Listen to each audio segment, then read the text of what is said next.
ایک دن اپنے بڑے ابو کے گھر گیا تو آپی مجھے دیکھ کر چہرے پر دوپٹہ ڈال کر نقاب کرنے لگیں۔ مجھے بڑا عجیب لگا۔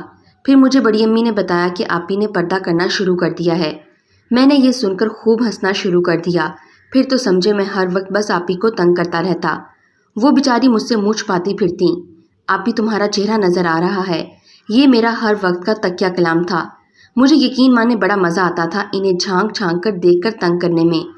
ہمارے گھر بھی ایک ہی گلی میں تھے تو میں جب چاہتا منہ اٹھائے چلا آتا، کوئی روکنے ٹوکنے والا نہیں تھا۔ پردے سے پہلے تو میں اکثر آپی سے ہی اپنے دل کی ہر بات شیئر کرتا۔ بچپن میں ان کی گود میں سر رکھ کر سو بھی جایا کرتا تھا، اس لیے میں ان سے کافی فری تھا۔ ایک بار لائٹ گئی ہوئی تھی اور شدید گرمی کا موسم تھا۔ بالکل ان کے سامنے بیٹھ گیا۔ گرمی اس قدر شدید تھی، مجھے لگا آج تو کچھ بولیں گی، کم از کم یہی کہ سامنے سے ہٹ جاؤ، مجھے بھی گرمی لگ رہی ہے۔ پر جوان کی بچی اس گرمی میں منہ کو دوپٹے سے کور کرے ایسے کپڑے سلائی کرتی رہیں جیسے مانو انہیں کوئی گرمی کا احساس ہی نہیں ہو رہا۔ آخر کار میں تھک کر باہر اٹھ کر چلا گیا۔ آپی کی شادی ہوئی تو میں نے ہی ان کا شرارہ سنبھال کر انہیں دولہے کی کار میں بٹھا کر رخصت کیا۔ لیکن شادی کے 1 سال بعد ہی آپی کی اولاد ہو گئی اور لڑائی جھگڑے اس قدر بڑے کہ بڑے ابو اور بڑی امی نے انہیں گھر پر روک لیا۔ انہیں گمان تھا کہ شاید اس سے معاملات حل ہو جائیں گے۔ میں اس دوران پڑھائی کرنے باہر ملک چلا گیا۔ میں جب وہاں سے لوٹا مجھے بتایا گیا کہ آپی کے شوہر نے دوسری شادی کر لی، جس کے چکر میں وہ آپی پر اکثر تشدد کیا کرتا تھا۔ اسے پردے والی کبھی بھی پسند نہیں تھی، گھر والوں نے زبردستی کروائی تھی یہ شادی۔ یہ جان کر میرا خون کھول گیا۔ مجھے سمجھ نہیں آتا جب لڑکے کو لڑکی پسند ہی نہیں ہوتی تو پھر گھر والے کیوں زبردستی کر کے ایک بیچاری لڑکی کی زندگی تباہ کر دیتے ہیں۔ لڑکا تو دوسری شادی کر کے آرام سے بیٹھ جاتا ہے، بیچاری لڑکی رلتی رہتی ہے۔ میں آپی سے ملنے گیا۔ وہ ان سالوں میں کافی تبدیل ہو گئی تھیں، لیکن پردہ ابھی بھی قائم تھا۔ جب ان کا پردہ قائم تھا تو بس اپنی تنگ کرنے والی روایت کیسے توڑ سکتا تھا۔ پھر میں نے جھانکتے ہوئے کہا، آپی تمہارا چہرہ نظر آ رہا ہے۔ میں مسکراتے ہوئے کہہ رہا تھا، جس کے جواب میں آج ان کے چہرے پر پھیلی جیسی خوبصورت مسکان نہیں تھی جو مجھے ان کی آنکھوں میں جھلکتی دکھائی دیتی تھی۔ ان کی آنکھیں تو فقط خاموش تھیں، ویران اداسی ہی اداسی تھی ان میں۔ بڑے ابو کے آفس میں ہی جاب پر لگ گیا، اس لیے اکثر میرا ان کے گھر رات کو قیام ہو جاتا تھا۔ تب آپی کے کمرے میں رونے کی آوازیں سنائی دیتی تھیں، جنہیں سن کر میرا دل تڑپ اٹھتا تھا۔ کچھ ماہ گزرنے کے بعد ہی مجھے اپنے ایک آفس کی کولیگ سے محبت ہو گئی۔ میں نے وقت ضائع نہیں کیا اور شادی کا پیغام بھجوا دیا۔ میری شادی حیا سے ہو گئی۔ میں خود کو دنیا کا سب سے خوش نصیب انسان تصور کر رہا تھا کہ جسے میں نے چاہا وہی میری دلہن بنی۔ لیکن میری یہ خوش کمانی زیادہ عرصہ نہ رہی۔ ایک رات میں نے حیا کو کسی سے فون پر باتیں کرتے سنا۔ وہ کسی لڑکے سے باتیں کر رہی تھی۔ میرے پوچھنے پر کہنے لگی کہ اس کی سہیلی کا منگیتر ہے، دونوں کی لڑائی ہو گئی ہے، بس ان کی صلح کرانے کے لیے اس کے منگیتر سے بات کر رہی تھی۔ پر جھوٹ کے پاؤں نہیں ہوتے، شاید وہ یہ بھول گئی تھی۔ میرے والدین میری بڑی بہن سے ملنے USA چلے گئے تو 1 ماہ کے لیے۔ ایک دن میرے سر میں کافی درد تھا، میں آفس سے جلدی گھر لوٹ آیا۔ بس پھر کیا تھا، آنکھوں نے وہ منظر دیکھا جو بتاتے ہوئے مجھے حیا آ جائے، پر جس کا نام حیا تھا اسے کیوں نہ آئی۔ میں بس یہ سمجھنے سے قاصر تھا۔ اسی لمحے دل خون کے آنسو رویا۔ میں نے اسے فوراً طلاق دے کر فارغ کر ڈالا۔ 3 ماہ گزر گئے لیکن میرا دکھ کم نہ ہوا۔ ایک روز میں ایسے ہی لائبریری میں بیٹھا کتابیں پڑھ رہا تھا، اچانک ایک کتاب میں سے آپی کی پرانی مسکراتی ہوئی تصویر نکل آئی۔ ان کا چہرہ گلاب کے پھول کی طرح کھلا ہوا تھا، رنگت دودیا، کھلے بال، وہ اتنی خوبصورت لگ رہی تھی کہ 1-2 لمحوں کے لیے تو بس میں تکتا ہی رہ گیا۔ شاید پہلی بار میں انہیں ایک لڑکی کی نظر سے دیکھ رہا تھا، بہت پیاری لگ رہی تھیں۔ تو منہ سے بے ساختہ تعریفی کلمے ادا ہو گئے، جیسے ان کے کانوں نے سن لیا۔ مجھے واقعی خبر نہیں تھی کہ وہ کب وہاں آئیں۔ کیا ہے تمہارے ہاتھ میں؟ آپی نے مجھے دیکھ کر پوچھا تو میرے چہرے پر 3 ماہ بعد پہلی بار مسکراہٹ بکھری۔ آج دل میں شدید خواہش اٹھی کہ انہیں پھر سے تنگ کروں۔ پھر کیا تھا، ایک جھلک تصویر کی دکھا کر میں نے تیزی سے دوڑ لگا دی۔ وہ کافی پتلی دبلی اور پھرتیلی تھیں۔ 2 منٹ بھی نہ لگائے تھے انہوں نے میرا راستہ بلاک کرنے میں۔ پھر جب میرے پاس بھاگنے کا کوئی راستہ نہ تھا تو میں نے آپی کی تصویر اپنی کمر کے پیچھے کر لی۔ وہ بیچاری ایک ہاتھ سے چہرے پر دوپٹے کو ڈھانکے ہوئے، دوسرا ہاتھ میرے آگے پھیلاتے ہوئے تصویر واپس مانگنے لگیں۔ میں پیچھے قدم لینے لگا۔ میں نہیں دینے والا نجمہ۔ میں نے شرارت بھری نظروں سے انہیں دیکھا۔ میں نے محسوس نہیں کیا لیکن زندگی میں پہلی بار تھا جو آپی کی جگہ میرے منہ سے نام نکلا تھا۔ لیکن نجمہ کو یہ بات فوراً محسوس ہوئی اور وہ حیرت سے میرا چہرہ تکتے ہوئے کہنے لگیں، اگر میں نے غلط نہیں سنا تو علی تم نے ابھی میرا نام لیا ہے؟ وہ پھٹی پھٹی نظروں سے مجھے دیکھ کر پوچھنے لگیں۔ ان کی پوچھتے ہی مجھے احساس ہوا کہ ہاں، میں نے پہلی بار انہیں ان کے نام سے پکارا۔ علی اب مذاق زیادہ ہو رہا ہے، میری تصویر واپس کرو۔ وہ کہتے ہوئے میری جانب ایک قدم بڑھیں تو میں پیچھے بک شیلف سے جا ٹکرایا۔ اوپر رکھی کچھ بے ترتیب کتابیں ہم دونوں پر آ کر زور سے گریں۔ اس ایک لمحے جب کتابیں ان کے سر پر گریں تو ان کے چہرے سے نقاب ہٹ گیا۔ اللہ، اتنا نور! میری آنکھیں دیکھ اش اش کر اٹھیں۔ میں بچپن سے جھوٹ کہتا تھا ان سے کہ مجھے ان کا چہرہ نقاب میں بھی نظر آتا ہے۔ اگر مجھے واقعی آتا تو میں کبھی حیا سے شادی نہیں کرتا۔ میں بس اپنا سر پکڑ کر انہیں ایک ٹکٹی باندھ کر دیکھ رہا تھا۔ اتنی بھاری کتابیں سر پر گری تھیں پر مجھے مجال ہے کوئی تکلیف محسوس ہوئی ہو۔ انہوں نے بڑی پھرتی سے میرے ہاتھ سے تصویر کھینچی اور باہر کی جانب بھاگ گئیں۔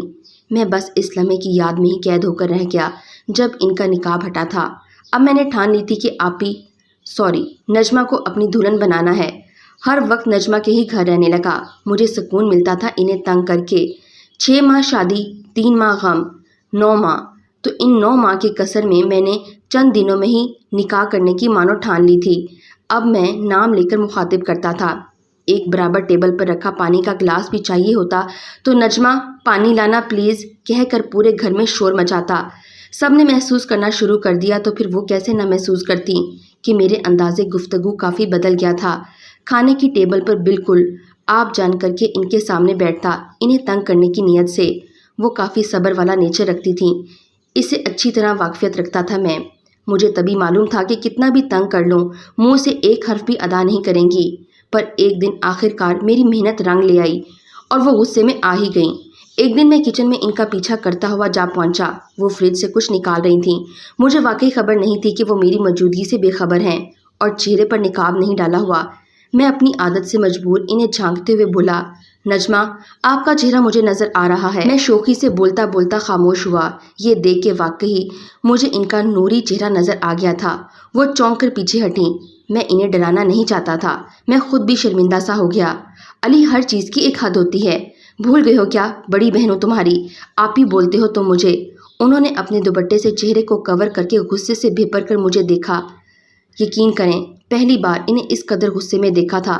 میں جانتا تھا یہ غصہ میرے تنگ کرنے پر نہیں، میری نظروں کے بدل جانے پر ہے، جو وہ جان کر بھی انجان بن رہی تھیں۔ اتنے دنوں سے ان کی غصیلی آواز سن کر میرا پورا جسم لرز گیا تھا، ہاتھ پاؤں ٹھنڈے پڑ گئے تھے، میرے ماتھے پر پسینہ آنے لگا، عجیب سی کیفیت میں مبتلا ہو گیا تھا میں صرف ان کی روبدار آواز اور غصیلی نظریں دیکھ کر۔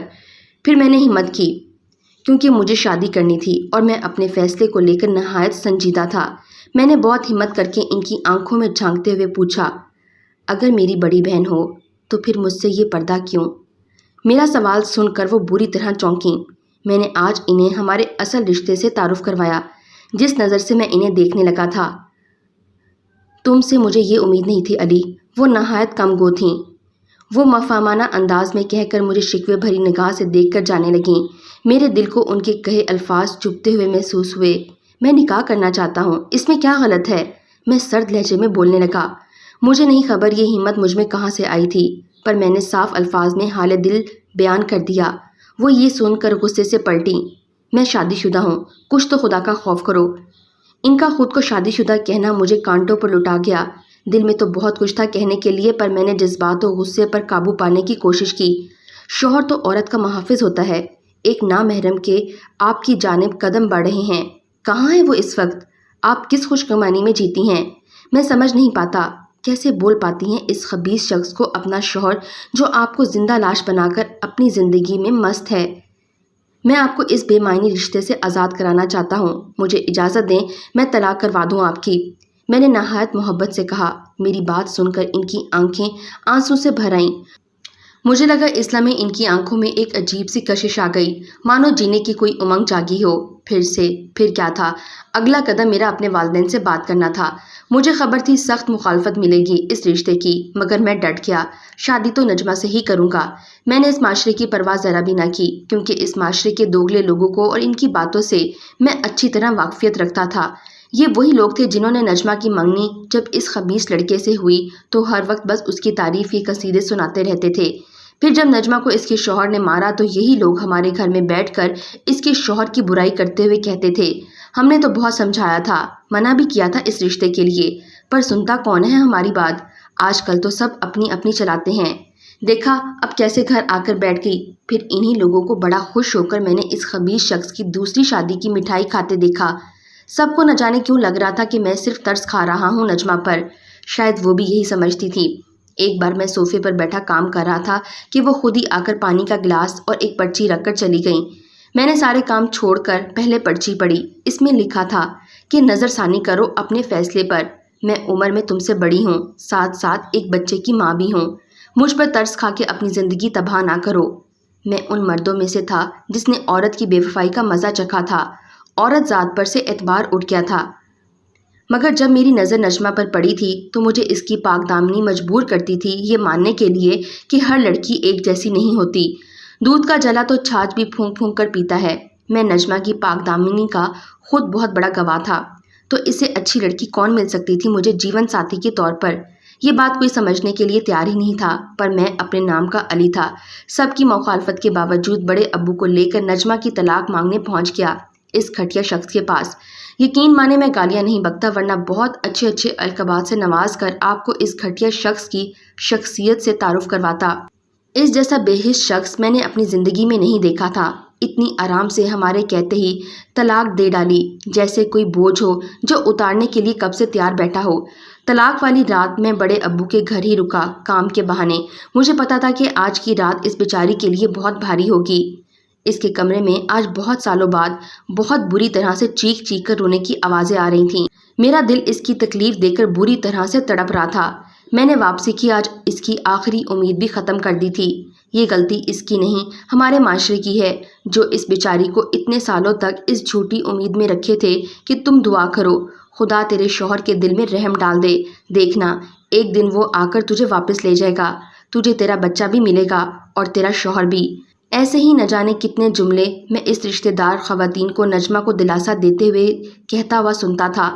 اب تو مجھے منہ زبانی رٹ گئے تھے۔ آخر وہ دن بھی آ ہی گیا جب نجمہ میرے کمرے میں میری دلہن بنی بیٹھی تھی۔ آج پھر سے میں خود کو دنیا کا سب سے خوش قسمت مرد تصور کر رہا تھا۔ میں نے اوروں کی طرح گھونگھٹ نہیں اٹھایا، بلکہ اپنی ریت برقرار رکھتے ہوئے اس کی گھونگھٹ میں اپنا چہرہ ڈال کر شوخی سے کہا، نجمہ مجھے آپ کا چہرہ نظر آ رہا ہے، لیکن آج اتنے سالوں بعد جواباً ان کے خوبصورت اور نورانی چہرے پر ویسے ہی پیاری سی مسکان تھی جو نہ جانے اتنے سالوں میں کہاں کھو گئی تھی۔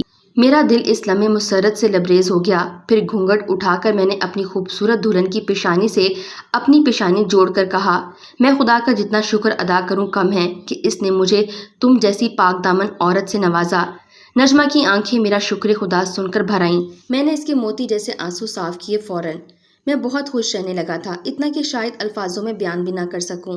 میں آفس میں بیٹھ کر بنا بات کے مسکرانے لگ جاتا تھا۔ میں اکثر اس کی گود میں لیٹ کر گھنٹوں اس سے باتیں کرتا، لیکن پریشانی یہ تھی کہ وہ بہت زیادہ کم گو تھی۔ 100 سوال کرو تو 99 کا جواب صرف ہوتا۔ مجھے اب یہ خواہش ہونے لگی کہ وہ بھی مجھ سے اپنے دل کی باتیں کرے جیسے میں کرتا ہوں۔ کچھ ماہ بعد میری بڑی بہن اپنے 4 سالہ بیٹے کے ساتھ ہمارے گھر رہنے آئی۔ اس کا بیٹا نجمہ کے بیٹے کے ہم عمر تھا۔ ایک روز میں نے گارڈن میں نجمہ کو اپنے بھانجے کے ساتھ کھیلتے ہوئے دیکھا۔ اس وقت مجھے اس کا کھلتا ہوا چہرہ دیکھ کر محسوس ہوا کہ وہ کیا چیز ہے جو اسے دلی خوشی دیتی ہے۔ میں نجمہ کو دل و جان سے چاہنے لگا تھا۔ میں یہ آرزو رکھنے لگا کہ جو محبت میری آنکھوں میں ہے اس کے لیے وہ اس کی آنکھوں میں بھی دیکھوں۔ اس لیے میں نے اپنے والدین سے بات کی۔ جواب ہر بار کی طرح مخالفت میں ہی آیا تھا، جس کا مجھے پہلے ہی علم تھا، پر میں ہوں، ضدی مزاجی تو مجھ میں کوٹ کوٹ کر بھری تھی۔ جب میں نے ارادہ کر لیا کہ مجھے اپنی نجمہ کو دنیا کی ہر خوشی دینی ہے تو اب کوئی مائیکل لال میرا ارادہ نہیں بدل سکتا تھا۔ ایک دن میں اسے پکنک پر لے جانے کا کہہ کر گاڑی میں بٹھا کر اپنے ساتھ بچوں کے اسکول کے دروازے پر لے آیا۔ وہ حیرت سے مجھے دیکھنے لگی۔ میں انجان بننے کی اداکاری کرنے لگا، جیسے مجھے پتہ نہ ہو کہ اس اسکول میں حارث نجمہ کا 3 سالہ بیٹا مونٹیسوری میں پڑھتا ہے۔ یہ تو حارث کا، وہ روحان سی آواز میں بولتے بولتے رکی۔ مجھے یہاں کیوں لائے ہو حارث؟ میں نہیں ملنا چاہتی۔ بڑی مشکل سے اس دل کو مارا ہے میں نے۔ پھر سے اس کی امیدیں مت جگاؤ۔ اسے اگر آج دیکھ لیا تو پھر میری سوئی ہوئی ممتا جاگ اٹھے گی۔ مجھے اس اذیت میں دوبارہ مت ڈالو۔ اس بار نہیں سہ سکوں گی اس کی جدائی۔ نجمہ کی آنکھیں جھرجھری سی موتی برسانے لگی تھیں۔ میری جان، کون کمبخت تمہیں اس اذیت میں ڈالنے والا ہے؟ میں نے وکیل سے بات کر لی ہے، میں حارث کی کسٹڈی کورٹ کے ذریعے لے رہا ہوں۔ میں نے بہت پیار سے اسے دیکھا، اس کی آنکھیں مجھے بے یقینی سے دیکھ رہی تھیں۔ واقعی، پر امی ابو؟ وہ ہچکچا رہی تھی۔ میں نے ان سے بات کر لی ہے، میں نے اطمینان بخش جواب دیا۔ وہ الگ بات ہے کہ اس کے باوجود وہ راضی نہ ہوئے کسی دوسرے آدمی کا بچہ لے کر پالنے پر۔ ان کا مشورہ بھی یہی تھا کہ 1-2 سال رک جاؤ، خدا تمہیں خیر سے اولاد دے دے گا، اسے پال لینا۔ نجمہ بھی دوسرے بچے میں لگ کر حارث کے غم کو بھول جائے گی، لیکن مجھے یقین ہے جب حارث گھر آ جائے گا تو وہ اپنی معصومیت سے سب کے دل خود ہی جیت لے گا۔ اور رہی بات میری، تو مجھے صرف اتنا پتہ ہے کہ محبوب کی چیزوں سے بھی عاشق کو الفت کمال کی ہوتی ہے، تو پھر میری نجمہ کے وجود کا حصہ ہے۔ نجمہ حارث کے آتے ہی گاڑی سے اتر کے بےتابی سے اسے گود میں اٹھا کر چومنے لگی، اسے سینے سے لگا کر زاروں کے تار رونے لگی۔ وہاں اسکول کے پاس موجود لوگوں کی نگاہ کا مرکز ہم ہی بنے ہوئے تھے، پر نجمہ کو اس بات سے ذرا بھی فرق نہیں پڑ رہا تھا۔ ٹافی والے انکل، حارث مجھے دیکھ کر بے ساختہ اپنی توتلی زبان میں بولا۔ اصل میں 1 ہفتے سے میں روز حارث کے لیے ٹافیاں لے رہا تھا۔ اس کی آنکھوں کی الفت بتا رہی تھی کہ آج میں نے اس کا دل جیت لیا ہے، پر میرے کان اس کے منہ سے سننا چاہتے تھے یہ الفاظ۔ نجمہ بہت محبت و الفت بھری نظروں سے علی کے چہرے پر جھک کر پیار سے اس کی گال سہلانے ہی لگی تھی کہ اس کے ہاتھوں کی لمس سے علی چونک کر اٹھا۔ ایسے کیوں دیکھ رہی ہو؟ آج زیادہ پیارا لگ رہا ہوں۔ آنکھ کھولتے ہی اس نے نجمہ کی محبت بھری نگاہ پڑھ لی تھی۔ نجمہ نے نفی میں گردن ہلا دی، وہ ہڑبڑا گئی تھی علی کے یوں اچانک کہنے پر۔ وہ اکثر میرے قریب آتے ہی یوں ہی نروس ہو جاتی تھی اور مجھے مزہ آتا تھا اس کی یہ حالت دیکھ کر۔ کورٹ کا فیصلہ ہمارے حق میں ہوا، ہم نے حارث کی کسٹڈی لے لی۔ حارث اور نجمہ کی خوشی دیدنی تھی، وہ خوش میں خوش۔ اللہ نے 2 سال بعد مجھے بیٹی سے نوازا جس کا نام نور ہے، اور وہ بالکل اپنی ماں جیسی ہے، پردے والی۔